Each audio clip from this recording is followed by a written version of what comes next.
Krishna. California university of technology में एक बार शिला प्रभुपाद जी को बुलाया गया था लेक्चर देने के लिए। तो उधर पे बहुत भीड़ थे, मतलब स्टूडेंट लोगों का बहुत भीड़ उधर पे थे। तो शिला प्रभुपाद जी को उधर पे गेस्ट के तौर पे बुलाया गया था। तो प्रभुपाद जी का जब लेक्चर स्टार्ट हुआ था उसके पहले उसी यूनिवर्सिटी का एक प्रोफेसर का लेक्चर हुआ था। प्रोफेसर वेदांत का, उसी यूनिवर्सिटी का वेदांत के बारे में वो प्रोफेसर थे। तो उन्होंने क्या किया, स्टेज में जाकर उन्होंने वेदांत के ऊपर बहुत ही बहुत ही सीरियस एक लेक्चर उन्होंने दिया। तो जब उनका लेक्चर समाप्त हो गया उसके बाद शिला प्रभुपाद का बारी था। तो शिला प्रभुपाद जी ने जब स्टेज पे जाकर उन्होंने भागवत के बारे में उन्होंने प्रवचन देना स्टार्ट किए, मतलब जब भगवान के बारे में उन्होंने बोलना स्टार्ट किए तो बहुत ही सहज सरल तरीके से उन्होंने उसको प्रेजेंट किया। और जो कि उधर पे बैठे हुए जो फॉरेनर जो स्टूडेंट थे, फॉरेन के जो स्टूडेंट थे, जो लोग भगवान के बारे में जानते भी नहीं थे, स्पिरिचुअलिटी के बारे में जानते भी नहीं थे, उन लोगों को बहुत पसंद आ गया। और जब शिला प्रभुपाद जी का प्रवचन खत्म हुआ तो वो लोग क्या किया, बहुत ही तालियां बजने लगी। पूरे स्टेज में इतना तालियां बजी कि प्रभुपाद जी का पहले जिन्होंने लेक्चर दिया था वो उसी यूनिवर्सिटी का प्रोफेसर था, उनको बहुत ही गुस्सा आ गया कि मैंने इतना इंफॉर्मेटिव लेक्चर दिया और किसी ने ताली नहीं बजाया, और ये ऐसा क्या बोल दिया कि इतना ताली आ रहा है।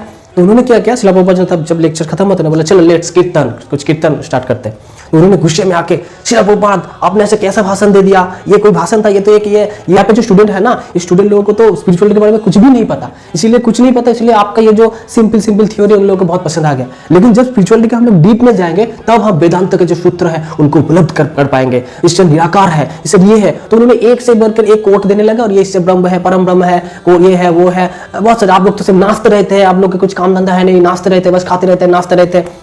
जैसे कि आजकल का यूट्यूब में एक फेमस एक आचार्य है ना, जो सब हमेशा बोलते रहते हैं कृष्ण भक्त तो नाचते रहते हैं, सोते रहते हैं, और कुछ नहीं है, नाचते रहते हैं। तो उन्होंने भी ऐसे ही बोला था। तो वो तो हालांकि फिलहाल एक बोनाफाइड, मतलब मैटेरियलिस्टिकली बोनाफाइड प्रोफेसर थे, वो बोल रहे थे। तब शिला प्रभुपाद जी ने कुछ नहीं बोला, प्रभुपाद जी कंप्लीटली इग्नोर कर रहे थे और हरे कृष्णा ओ मन में मन मतलब हरे कृष्ण बोल रहे थे। तब जब वो देख रहे थे कि शिला प्रभुपाद जी रिप्लाई नहीं दे रहे, तब वो शांत हो गए। जब शांत हो गए शिला प्रभुपाद, हालांकि लग रहा था कि शिला प्रभुपाद जी वो उनके जो बात थे वो सुन ही नहीं रहे थे, लेकिन शिला प्रभुपाद जी सब सुन रहे थे। जब उनका लेक्चर देना खत्म हो गया तो तब शिला प्रभुपाद जी ने बोला बस हो गया, अभी सुनो। तब शिला प्रभुपाद जी ने स्टार्ट किया। वो प्रोफेसर ने जो पॉइंट दिया था उसी पॉइंट को पकड़ के वेदांत, वेद, उपनिषद, शास्त्र, भागवतम, भगवत गीता से कोट कर उनको काटने लगा। तो ऐसे लग रहा था उधर को AK-47 चल रहा है, उनको ऐसे इस तरह से उनके सभी पॉइंट को पकड़ते थे और शास्त्र के ऊपर पे उनको काटते थे। तो जब उन्होंने ऐसे दिया तो शिला प्रभुपाद जी ने करके तब शिला प्रभुपाद जी बोला एनी मोर क्वेश्चन। तब प्रोफेसर का जैसे कि मतलब दिव्य उपलब्धि हो गया, दिव्य ज्ञान उनको उपलब्ध हो गया। तब प्रोफेसर ने ऐसे करके बोला प्रभुपाद लेट्स कीर्तन। तो उन्होंने भी बोलने लगा कि प्रभुपाद लेट्स कीर्तन। ऐसे थे शिला प्रभुपाद जी। एक बार मधुरेश प्रभु और शिला प्रभुपाद जी फ्लाइट में जा रहे थे, और मधुरेश प्रभु के साथ राधा माधव के एक विग्रह थे, विग्रह को एस्टैब्लिश करने, प्रतिष्ठा करने के लिए वो लोग ले जा रहे थे। प्रभु ने राधा माधव के जो विग्रह थे उनको फ्लाइट में उनको 2 सीट में बिठाया और खुद बैठ के उन्हें रेस्ट लेने लगा। हाँ अभी थोड़ा रिलैक्स हो लेता हूँ। शिला प्रभुपाद जी ने अचानक से बोलने लगा तुम लड़ने के लिए प्रस्तुत है, हमें लड़ने के लिए प्रस्तुत होना चाहिए, तुम लड़ने के लिए प्रस्तुत हो। तो मधुरेश प्रभु भी ऐसे अचानक से यह कि प्रभुपाद जी कैसे क्या हो गया, अचानक से लड़ने के लिए प्रस्तुत हो। तो मधुरेश प्रभु ने बोलने लगा हाँ शिला प्रभुपाद हम लड़ने के लिए प्रस्तुत है, हम लोग वैष्णव है, हमें हमेशा मायावादी के खिलाफ लड़ने के लिए प्रस्तुत रहना चाहिए। तो मधुरेश प्रभु ने बोलने लगा कि हाँ शिला प्रभुपाद हम प्रस्तुत है, तो ठीक है तुम मायावादी बनो, मैं वैष्णव बनाओ, तुम और मेरे में द्वंद्व होगा, अभी तर्क शास्त्र के आधार पे तर्क युद्ध होगा।